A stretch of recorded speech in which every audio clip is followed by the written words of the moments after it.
Welcome back to issues Marathi vlogs. तर आजच्या व्हिडिओमध्ये आपण पाहणार आहोत स्लीव्सची आरीवर्कची डिझाईन।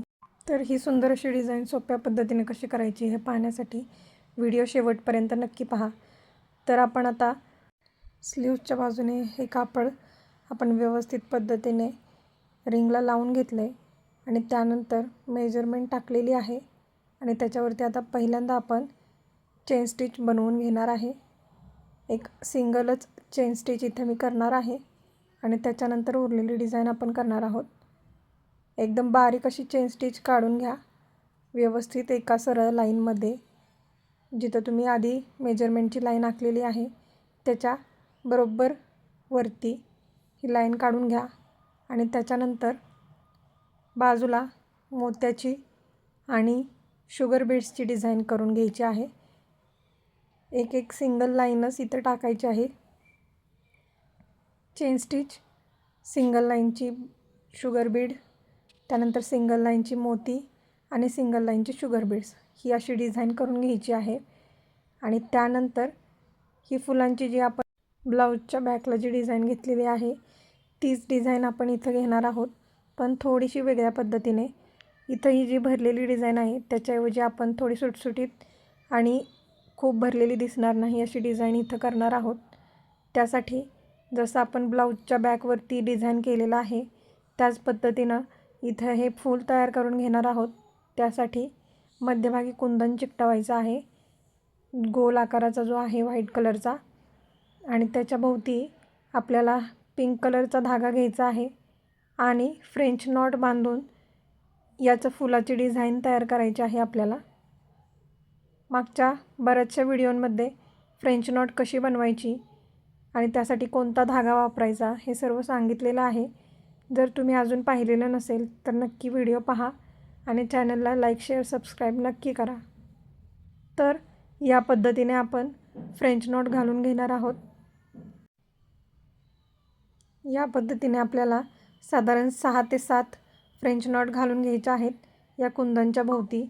अगदी टाईटली पकडायचं आहे प्रत्येक वेळेला, नाहीतर हा दोरा सिल्कचा असल्यामुळे खराब होण्याची शक्यता असते आणि परत तो आपल्याला कट करून परत पुन्हा चालू करावं लागतं। त्यासाठी व्यवस्थित दोरा पकडून मगच फ्रेंच नॉट बांधायची आहे आणि त्या पद्धतीनं फुलाची डिझाईन तयार करायची आहे। हे पहा, अगदी व्यवस्थित धागा पकडून सुई व्यवस्थित कापडात टोचायची आहे आणि त्यानंतर वरच्या बाजूला घेताना सुद्धा याच पद्धतीनं आपल्याला धागा पकडूनच सुई वरती काढायची आहे।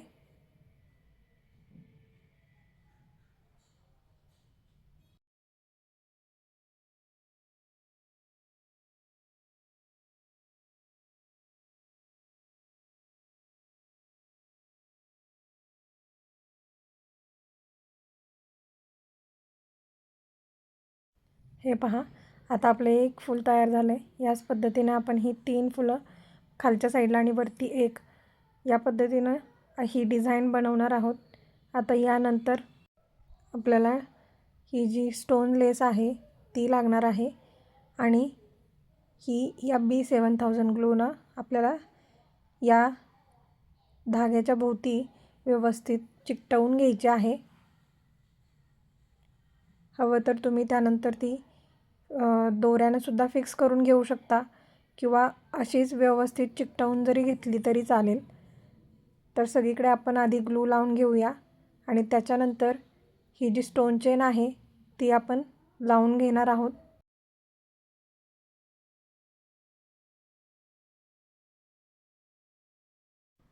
आता स्टोन चेन लावून झाल्यानंतर याच्या भोवती आपण जे राईस बीड्स आहेत आणि मोती तर यांची डिझाईन केलेली आहे आणि त्या दोघांच्या मध्ये जी जागा आहे तर त्याच्यामध्ये आपण जी छोटी फुलाची बुट्टी असते ती आपण तयार करणार आहोत।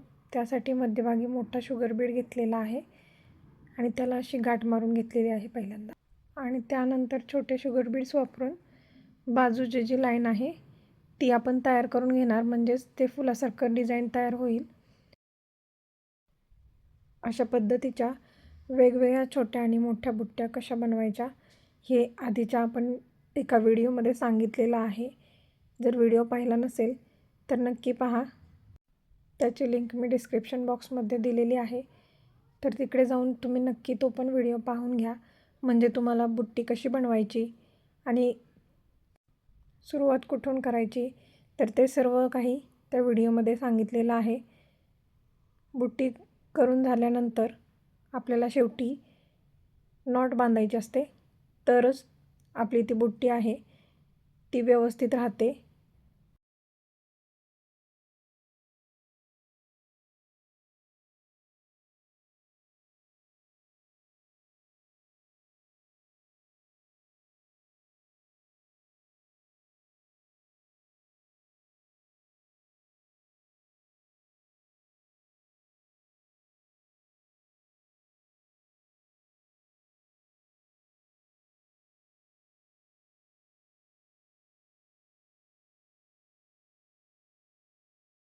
आता तुम्ही ही डिझाईन फक्त फुलांची ठेवलीत तरी चालेल किंवा कट बीड्स वापरून असे वेलीची डिझाईन केली तर ते आणखीन सुंदर दिसेल. आणि त्यानंतर वरती या छोट्या बुट्ट्यासुद्धा टाकायच्या आहेत. यानंतर या स्लीव्जला लटकन कसे लावायचे हे जर तुम्हाला पाहायचं असेल तर त्यासाठी चॅनलला सबस्क्राईब करून ठेवा. तर नेक्स्ट व्हिडिओमध्ये आपण पाहूया या स्लीव्जला लटकन कसे लावायचे. तर भेटूया नेक्स्ट व्हिडिओमध्ये. तोपर्यंत धन्यवाद.